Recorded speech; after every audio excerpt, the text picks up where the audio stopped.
విశాఖపట్నాన్ని మీరు క్యాపిటల్ అని చెప్పారు అనేటువంటి విషయాన్ని అడిగారు. దాన్ని రెఫరెండంగా మీరు తీసుకుంటారా అని చెప్పి లాస్ట్ టైం నేను పత్రికా సమావేశంలో మాట్లాడినప్పుడు కూడా కొంతమంది అడిగారు. డెఫినెట్గా ప్రభుత్వం తీసుకున్నటువంటి ప్రతి నిర్ణయాన్ని, ఆ రోజు మేము ప్రభుత్వంగా తీసుకున్నటువంటి ప్రతి నిర్ణయానికి ఎన్నికలు అనేటువంటివి రెఫరెండం ఫలితాలు వచ్చాయి కాబట్టి డెఫినెట్గా దాన్ని అంగీకరించాల్సినటువంటి అవసరం ఉంది. కానీ విశాఖపట్నం సంబంధించి విశాఖపట్నం ఈ రాష్ట్రంలో ఉన్నటువంటి నగరాల్లో ప్రధానమైనటువంటి నగరం విశాఖపట్నం నగరం. రేపు భవిష్యత్తు ఇవ్వగలిగినటువంటిది కూడా విశాఖపట్నం నగరం మాత్రమే. సో ఈ విషయంలో నూతనంగా ఏర్పడినటువంటి ప్రభుత్వం ఆలోచన చేయాలని చెప్పి కూడా నేను కోరుతా ఉన్నా. సరే, డెఫినెట్గా అమరావతి ప్రాంతంలో వారు భూములు సేకరించారు. గతంలో దాన్ని రాజధానిగా చేయాలని చెప్పి ప్రయత్నం చేశారు. 5 సంవత్సరాలు వారి ప్రభుత్వం ఉన్నంతకాలం దాన్ని ఇచ్చేశారు. డెఫినెట్గా ఆలోచన వారికి ఉండొచ్చు, దాన్ని కొనసాగించాలనేటువంటి కార్యక్రమం చేస్తారు. కానీ విశాఖపట్నానికి సంబంధించి వారు ఆలోచన చేసి నిర్ణయాన్ని తీసుకోవాలని చెప్పి కోరుతా ఉన్నా. ఒక ఆల్టర్నేట్ నగరంగా అమరావతిని అభివృద్ధి చేయాలని చెప్పి మేము ఆలోచన చేసాం. వారు మరింతగా ఎక్కువ ఆలోచన దాని మీద దృష్టి పెడతారు, అందులో వేరే సెకండ్ థాట్ లేదు. కానీ ఈ విషయంలో మాత్రం వారు ఆలోచన చేయాలని చెప్పి కోరుతా ఉన్నా. విశాఖపట్నం నగరానికి ఉన్నటువంటి స్ట్రెంగ్స్, విశాఖపట్నం నగరానికి ఉన్నటువంటి అవకాశాలు మొన్న గతంలో నూతనంగా ఏర్పడినటువంటి నూతనంగా ఎన్నికైనటువంటి పార్లమెంట్ సభ్యులు భరత్ గారు కూడా వారు మాటల్లో చెప్పడం మనందరం కూడా చూసాం. సో ఇవన్నీ కూడా వారు ఆలోచన చేయాలని చెప్పి కోరుతా ఉన్నా. వీటన్నిటికన్నా మించి మేము ప్రారంభించినటువంటి ఏవైతే కొన్ని ప్రధానమైనటువంటి ప్రాజెక్టులు, ముఖ్యంగా నేను పరిశ్రమల శాఖ మంత్రిగా గౌరవ ముఖ్యమంత్రి ఆ రోజు జగన్మోహన్ రెడ్డి గారి నేతృత్వంలో పునాదులు వేసినటువంటి రామాయపట్నం పోర్టు కానీ, లేదా మచిలీపట్నం పోర్టు బందర్ పోర్టు కానీ, లేదా మూలపేట పోర్టు కానీ, రామాయపట్నం పోర్టు ఇప్పటికే పూర్తి చేసుకొని 190% పనులు పూర్తి చేసుకొని ప్రారంభానికి సిద్ధంగా ఉంది. మచిలీపట్నం పోర్టు పెద్ద ఎత్తున పనులు జరుగుతూ ఉన్నాయి. మూలపేట శ్రీకాకుళంలో నిర్మిస్తున్నటువంటి పోర్టు కూడా పెద్ద ఎత్తున పనులు జరుగుతూ ఉన్నాయి. భోగాపురం ఇంటర్నేషనల్ ఎయిర్పోర్టు రన్వే పనులతో పాటు టెర్మినల్ బిల్డింగ్ పనులు ఇప్పటికే దాదాపు 30-40% పూర్తయినటువంటి పరిస్థితులు ఉన్నాయి. వీటన్నిటిని కూడా త్వరితగతిన పూర్తి చేసి ఈ ప్రాంత రాష్ట్ర ప్రజలకి త్వరితగతిన అందుబాటులో తీసుకుని వచ్చి ఉపయోగపడేటువంటి దిశగా కొత్త ప్రభుత్వం పనిచేస్తుందని చెప్పి పూర్తి స్థాయిలో ఆశిస్తూ నూతనంగా ఏర్పడినటువంటి ప్రభుత్వానికి హృదయపూర్వకంగా వారికి అభినందనలు, శుభాకాంక్షలు. నూతనంగా ఎన్నికైనటువంటి శాసనసభ్యులకి, పార్లమెంట్ సభ్యులకి వారికి కూడా శుభాకాంక్షలు, అభినందనలు తెలియజేసుకుంటూ ఈ అవకాశం కల్పించినటువంటి పెద్దలందరికీ, గత 5 సంవత్సరాలు పనిచేసేటువంటి దానికి అవకాశం కల్పించినటువంటి ప్రజలకు, రానున్నటువంటి కాలంలో ప్రజల పక్షాన పోరాటం చేసేటువంటి బాధ్యత తీసుకుంటామని చెప్పి కూడా ఈ సందర్భంగా మరొకసారి మీ ద్వారా తెలియజేసుకుంటూ సెలవు తీసుకుంటా ఉన్నా. Thank you.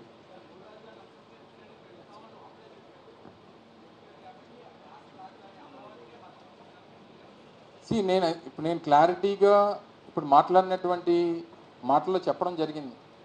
వారి ప్రభుత్వం వారు మొదటి నుంచి ప్రతిపక్షంగా ఉన్నటువంటి సందర్భాల్లో వారి స్టాండ్ వారు చెప్పడం జరిగింది. ఇప్పుడు అధికారంలోకి వచ్చారు, డెఫినెట్గా వారి స్టాండ్ అమరావతిని మా 3 రాజధానులు అనేటువంటి మా విధానంలో అమరావతి కూడా ఇట్స్ పార్ట్ ఆఫ్ ఇట్.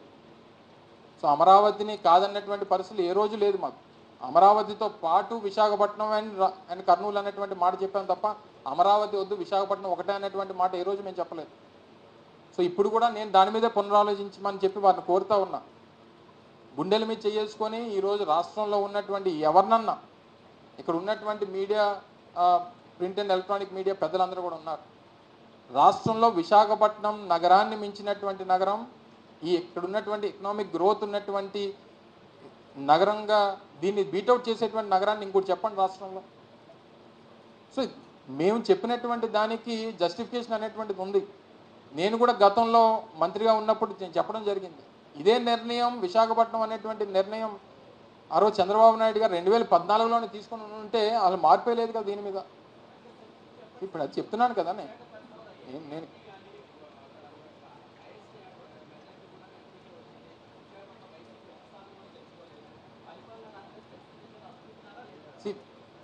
ఉన్నటువంటి దాంట్లో అన్నీ ఇందులో పార్ట్ ఆఫ్ ఓన్లీ విశాఖపట్నం కాదు, రాష్ట్ర వ్యాప్తంగా తీసుకున్నటువంటి నిర్ణయాలు, రాష్ట్ర వ్యాప్తంగా ప్రజలు ఇచ్చినటువంటి తీర్పు అంగీకరించాల్సినటువంటి బాధ్యత వైఎస్ఆర్ కాంగ్రెస్ పార్టీ మీద ఉంది. సో ఇందులోని మీరు ఇది తీసుకున్నారా అంటే మేము తీసుకొచ్చినటువంటి వాలంటీర్ వ్యవస్థని తిరస్కరించినట్ట, లేకపోతే అది బాగాలేదన్నట్ట, లేకపోతే ఇంకొక నిర్ణయాన్ని బాగాలేదన్నట్ట. సో ఇన్ని రకాలుగా ఉన్నటువంటి నిర్ణయాలు చేసినటువంటి ఒక నిర్ణయాన్ని యాక్సెప్ట్ చేసి ఉండొచ్చు, ఒక నిర్ణయాన్ని యాక్సెప్ట్ చేయకపోయి ఉండొచ్చు. కానీ వన్స్ ఈ ఫలితాలు వచ్చిన తర్వాత దానికి మేము బాధ్యత తీసుకున్నాం.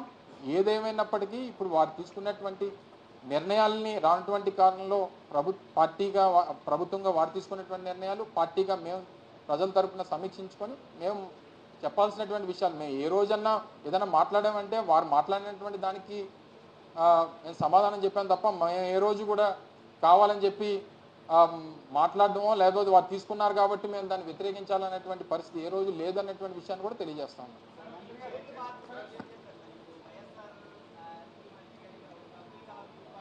అబ్దుల్ కలాం వ్యూ పాయింట్ అనేటువంటిది నాకు తెలిసి అబ్దుల్ కలాం వ్యూ పాయింట్ అనేటువంటిది నాకు తెలిసి ఎప్పుడు లేదు. అక్కడ అసలు ఎప్పుడు కూడా అక్కడ ఉన్నటువంటిది ఎప్పుడు వ్యూ పాయింట్ అనేటువంటిది లేదు. అక్కడ మేము క్రియేట్ చేసాం దాన్ని. వ్యూ పాయింట్ లేకపోవడం అంటే నూతనంగా నిర్మించాం. గతంలో ఏంటంటే గ్రావెల్తో ఉండిపోయి సీతకొండ కింద ఉండేది అక్కడ.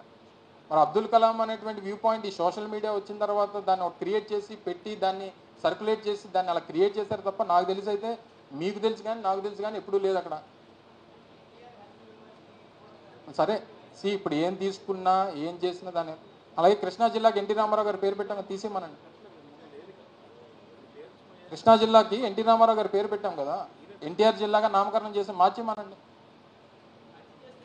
అందుకనే చెప్తున్నాం బాబు, మేము ఇప్పుడు ఉన్నటువంటి ప్రతి నిర్ణయాల్లో కొన్ని మంచి ఉన్నాయి, ప్రజల దృష్టిలో కొన్ని చెడు ఉన్నాయి, వీటన్నిటికీ సంబంధించినటువంటి ఫలితాలు వచ్చాయి.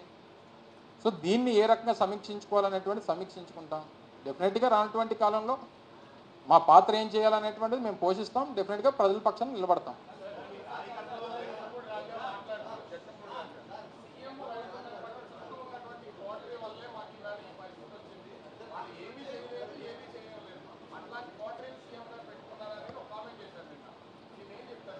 అది వారి వ్యక్తిగతమైనటువంటి అభిప్రాయం.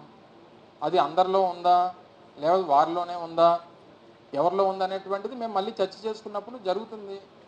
సహజంగా అంటే తను తాలూకు అభిప్రాయాన్ని మీడియా ముందు నేను మాట్లాడినటువంటి సందర్భాలు చూసాం. సో దీని మీద ఏ రకంగా ఏం జరిగింది ఎలా జరిగింది అనేటువంటిది డెఫినెట్గా పార్టీలో కూర్చున్నప్పుడు చర్చ జరుగుతుంది. అది వారి అభిప్రాయమా, ఇంకా కొంతమంది ఉన్నారా, లేకపోతే ఇంకా ఎక్కువ మంది ఉన్నారా, లేకపోతే మెజారిటీ అదే అనుకుంటున్నారా అనేటువంటిది చర్చ జరిగినప్పుడు ఇంటర్నల్గా మనం తీసుకోవాల్సినటువంటి ఆ ఆలోచనల్ని ముఖ్యమంత్రి గారి జగన్మోహన్ రెడ్డి గారి దృష్టికి తీసుకుని వెళ్ళి పెట్టేటువంటి ప్రయత్నం చేస్తాం. డెఫినెట్గా అది మళ్ళీ జరగకుండా చూసుకునేటువంటి బాధ్యత వారు తీసుకుంటారని చెప్పి నమ్ముతా ఉన్నాం.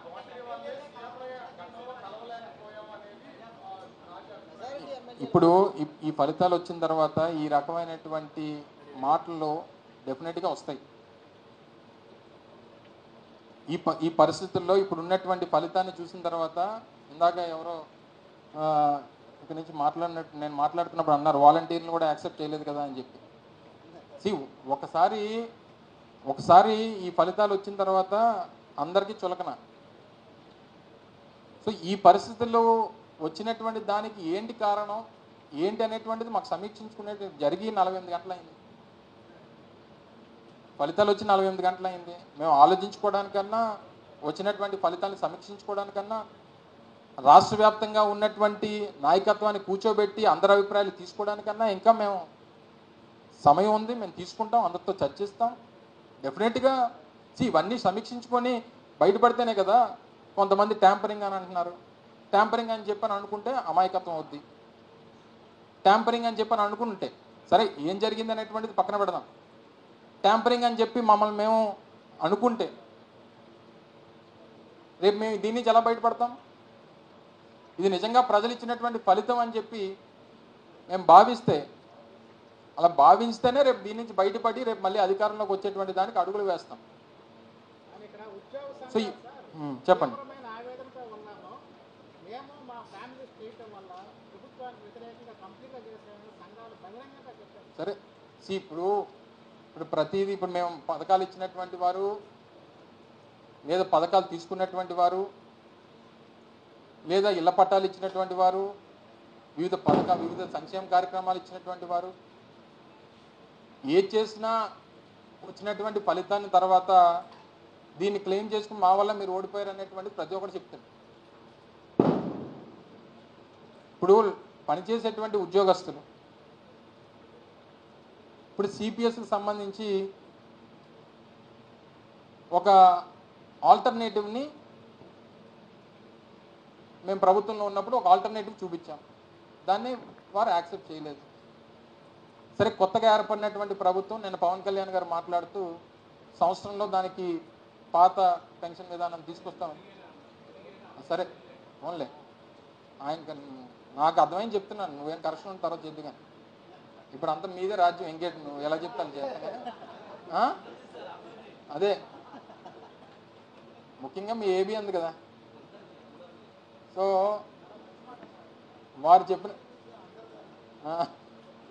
సో ఈ వచ్చినటువంటి వారు చెప్పినటువంటి దాన్ని కూడా స్వాగతిస్తాం డెఫినెట్గా.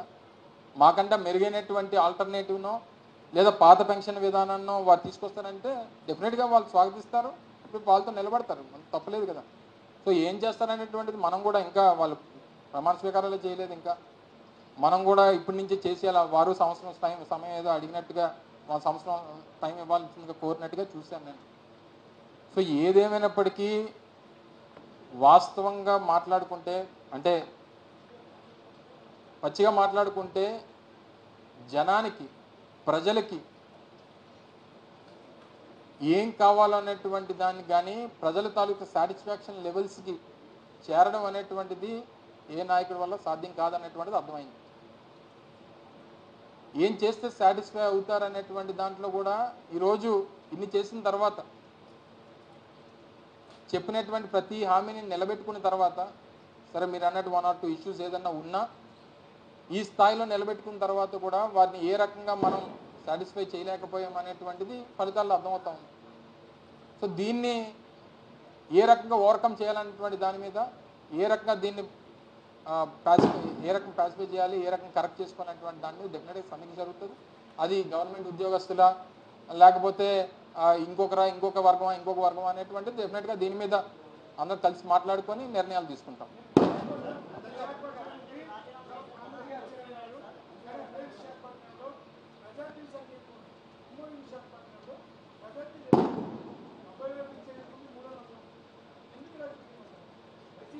పర్సంటేజ్ మీరు ఇప్పుడు విశాఖపట్నంలో 90,000 దాటినటువంటి భీమిలి గాజువాక రాష్ట్రంలో 2 అతిపెద్ద నియోజకవర్గాలు. రాష్ట్రంలో అతిపెద్ద నియోజకవర్గం ఫస్ట్ భీమిలి, రాష్ట్రంలో 2వ అతిపెద్ద నియోజకవర్గం గాజువాక. 3,55,000 ఓట్లు భీమిలిలో, 3,35,000 ఓట్లు గాజువాకలో ఉన్నాయి. మీరు పర్సంటేజ్ ఆఫ్ ఓటింగ్ చూసిన తర్వాత గతంలో వచ్చినటువంటి ఓటింగ్స్, గతంలో నాగిరెడ్డి గారు గాజువాకలో గెలిచినప్పుడు వచ్చినటువంటి ఓట్లు 72,000, నేను ఓడిపోయినప్పుడు 64,000 వచ్చాయి నాకు. సో గతం కన్నా ఒక 8,000 ఓట్లు వైఎస్ఆర్ కాంగ్రెస్ పార్టీకి నష్టం కలిగింది.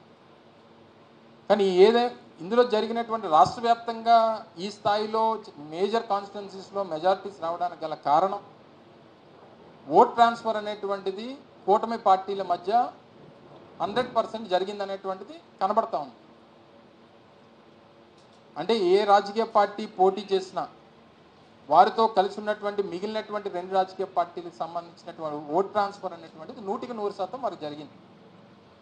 సో సహజంగా ఏమనుకుంటాం, నా సామాజిక వర్గానికి చెందినటువంటివో లేదా నా ప్రాంతానికి సంబంధించినటువంటివో లేకపోతే నా వర్గానికి సంబంధించినటువంటి ఓట్లో కనీసం ఆ పార్టీ పోటీ చేయట్లేదు కాబట్టి ఆ పార్టీ నుంచి కొంతనే నాకు వస్తుందని చెప్పి ఆశించినటువంటి వారు చాలామంది ఉన్నారు రాష్ట్రంలో. అంటే మా పార్టీ తరఫు నుంచి పోటీ చేసినటువంటి వారు ఇంక్లూడింగ్ నాతో సహా. ఆ ఓట్ ట్రాన్స్ఫర్ అనేది గతంలో 56,000 పల్లా శ్రీనివాస్ గారికి 2019లో వచ్చాయి, 58,000 ఓట్లు పవన్ కళ్యాణ్ గారికి వచ్చాయి. ఇవి రెండు కలిపితే దాదాపు 1,20,000 ఓట్లు. 100% ఓట్ ట్రాన్స్ఫర్ అనేటువంటి జరిగిపోయింది. దాంతోపాటు గాజువాక సంబంధించి అంటే స్పెసిఫిక్గా నేను గాజువాక నేను ఎందుకు చెప్తున్నానంటే నేను పోటీ చేసినటువంటి కాన్స్టిట్యున్సీ కాబట్టి అక్కడ ఉన్నటువంటి ఇష్యూస్, స్టీల్ ప్లాంట్ ఇష్యూ కానీ లేకపోతే ఇంకోటి కానీ ఇప్పుడు వారికి కూడా అవకాశం వచ్చింది. సరే, జగన్మోహన్ రెడ్డి గారు వచ్చి మీరు కూటమికి ఓటేస్తే మీరు ప్రైవేటైజేషన్కి మద్దతు పలికినట్టే అనేటువంటి మాట చెప్పినా కూటమికి ఓటేశారు. కానీ ఈరోజు కేంద్రంలో ఉన్నటువంటి పరిస్థితులు తెలుగుదేశం పార్టీ అవసరం ఈరోజు కేంద్రంలో భారతీయ జనతా పార్టీ పడింది. ఈరోజు తెలుగుదేశం పార్టీని నిన్న జరిగినటువంటి ఎన్డీఏ సమావేశంలో సరే నిన్న ఇనీషియల్గా డిస్కస్